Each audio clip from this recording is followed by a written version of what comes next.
ज्याचे भाग्य चांगलं असेल त्याला आमच्या नामाचा छंद लागेल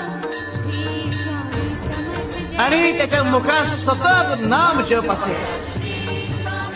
आमच्या नामाची गोडी निर्माण होईल. ध्यानी मनी स्वप्नी ही नाम संजीवनी वदनी असेल. त्याला निरंतर सुखाची प्राप्ती होईल. तसं मधाचं सेवन करण्यासाठी भ्रमर कमळ फुलात गुंतून पडतो आणि अत्यंत आनंदाने आणि आदराने मधाचा आस्वाद घेतो.